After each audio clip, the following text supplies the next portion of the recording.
के 12:30 बज रहे थे। एक सुनसान पतला सा रास्ता जो कि कब्रिस्तान की तरफ जा रहा था, उस पर एक नई नवेली सुहाग की चहलकदमी हो रही थी।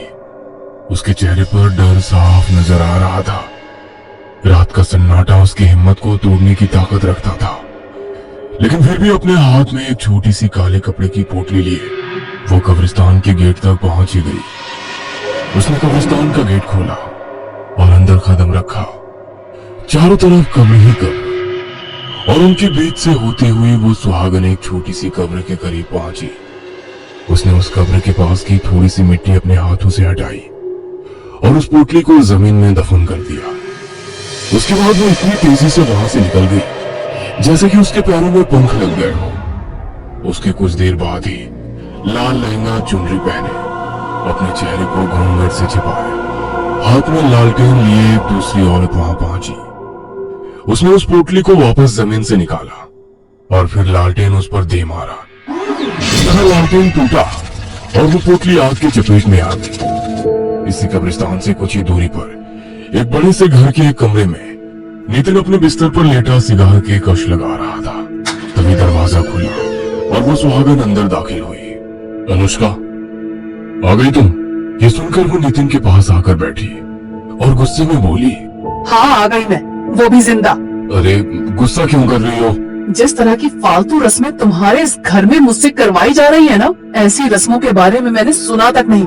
इतनी रात में एक पोटली को जमीन में गाड़ने के लिए मुझे कब्रिस्तान भेज दिया। अगर मुझे कुछ हो जाता तो? उसकी बात को नितिन सुन तो रहा था, लेकिन मुंह से कुछ भी नहीं बोल पा रहा था। ये बस आखिरी रस्म थी जो मैंने कर दी। अब आगे से अगर मुझसे माँ जी ने कोई भी ऐसी वाहियात रस्म करवाई ना, तो मैं पता नहीं क्या कर बैठूंगी। ये कहकर अनुष्का ने चादर टानी और सोने गई। नितिन सोच रहा था कि जिस माँ के आगे उसके पिता नहीं बोलते थे, वो उसके आगे क्या बोलेगा, इसलिए वो चुप ही रहा। उस रात से करीब 9 महीने गुजर जाने के बाद रात के समय अनुष्का को प्रसव पीड़ा शुरू हुई। नितिन नितिन ड्राइंग रूम में अपनी माँ पल्लवी के पास गया, जहाँ उसकी बहन कामिनी भी बैठी थी। माँ, अनुष्का को लेबर पेन शुरू हो गया है, हमें उसे डॉक्टर के पास ले जाना चाहिए। डॉक्टर की जरूरत नहीं है, हमने उसका प्रबंध कर दिया है। तभी दरवाजे से होती हुई एक बूढ़ी औरत अंदर आई। पल्लवी ने उसको अनुष्का के कमरे में भेज दिया और बूढ़ी ने अंदर जाते ही दरवाजा बंद कर दिया। कुछ देर बाद हमारे खानदान का वारिस आने वाला है। कामनी बेटा, तुम सुबह से ही जश्न मनाने की तैयारी शुरू कर देना। कुछ देर बाद एक बच्चे की किलकारी की आवाज सभी को सुनाई दी और वो बूढ़ी बाहर निकली। मुबारक हो, आपको बेटी हुई है। ये सुनकर नितिन बहुत खुश हुआ और कमरे के अंदर दाखिल हो गया, लेकिन पल्लवी के चेहरे पर गुस्सा उबल आया। ये कैसे हो सकता है? एक लड़की? क्या तुमने उससे वो विधि नहीं करवाई थी? करवाई थी माँ, भाभी के पेट पर से मैंने अपने हाथों से वो पोटली पूरे 9 बार घुमाई थी और उनको कब्रिस्तान भी भेजा था। इसका मतलब है उस तांत्रिका ने हमें गलत टूटका बताया था। चलो अभी उसके पास चलते हैं। पल्लवी ने कामिनी को अपने साथ लिया और उसी टाइम घर से निकलकर शमशान भूमि की तरफ रवाना हो गई। कामिनी को इस समय डर तो बहुत लग रहा था, लेकिन अपनी माँ के गुस्से के आगे वो कुछ नहीं बोल रही थी। अचानक उसको पायरों की आवाज सुनाई दी और दोनों ने पलटकर पीछे देखा। उनसे काफी पीछे वही लालटेन वाली औरत उनको नजर आई। माँ, ये कौन है? होगी कोई पागल, तुम पीछे मत देखो, आगे बढ़ो। वो दोनों फिर से आगे बढ़ने लगी और कुछ कदम चलने के बाद उन दोनों की सांसें और कदम दोनों रुक गए। उन्होंने देखा कि जो लालटेन वाली औरत उनके बहुत पीछे थी और वह उनसे 10 कदम आगे खड़ी नजर आ रही थी। ए लड़की, कौन है तू? पल्लवी ने उससे सवाल किया। उसने धीरे से अपना लालटेन चेहरे के करीब लाकर उन दोनों को अपना चेहरा दिखाया, जिसे देखकर पल्लवी और कामिनी दोनों का दिल दहल उठा। दोनों चीखती चिल्लाती हुई अपने घर की तरफ वापस भाग निकली। वो सीधा अपने कमरे में आकर रुकी और लंबी लंबी सांसें लेने लगी। मम्मी, वो औरत कौन थी? कितना भयानक चेहरा था उसका।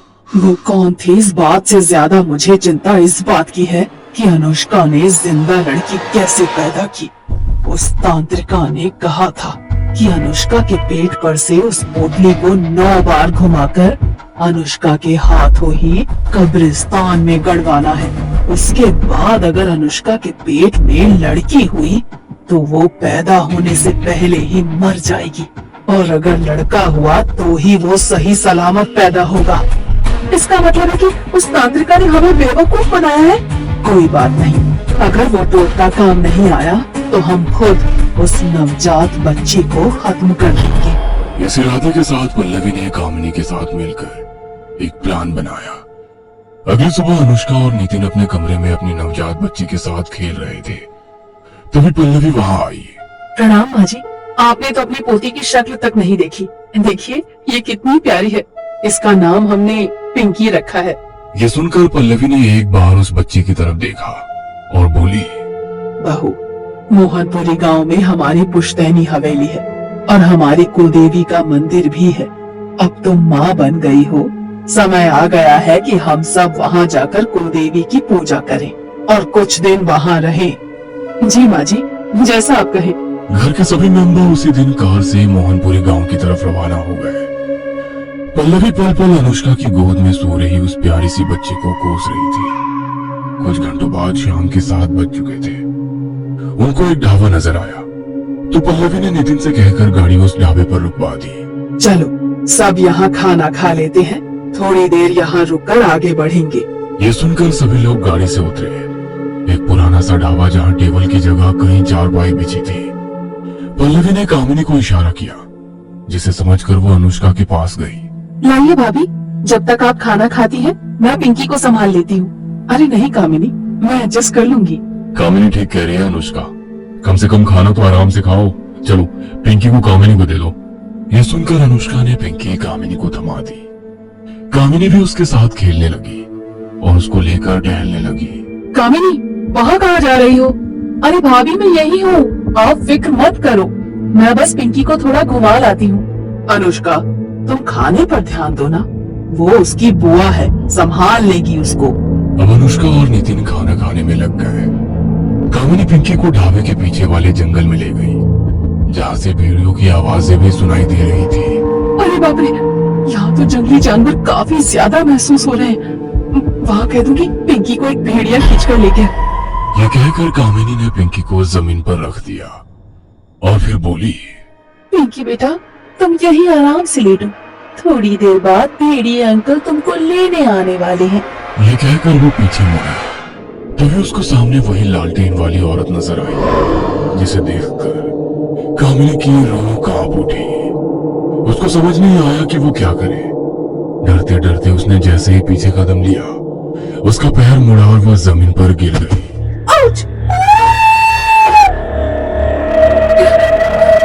ये तो कामिनी की आवाज लगती है। ये सुनकर नितिन और अनुष्का भी उठ खड़े और वो तीनों डरी हुई हालत में ढाबे के पीछे जंगल की तरफ भागे। कामिनी के हाथ में पिंकी भी है, पता नहीं क्या हुआ होगा उसको। वो उसको आवाज लगाते, लेकिन सामने से कोई जवाब नहीं मिल रहा था। तभी कुछ ही दूरी पर जमीन पर उन सभी को पिंकी पड़ी हुई नजर आई। पिंकी, मेरी बच्ची। अनुष्का ने पिंकी को गोद में उठाकर प्यार किया और अगले ही पल पल्लवी चिल्ला उठी, कामिनी। सामने कामिनी की लाश पड़ी थी। उसके जिस्म से उसका सर और एक हाथ गायब था। ये खौफनाक मंजर देखकर सभी का दिल दहल उठा।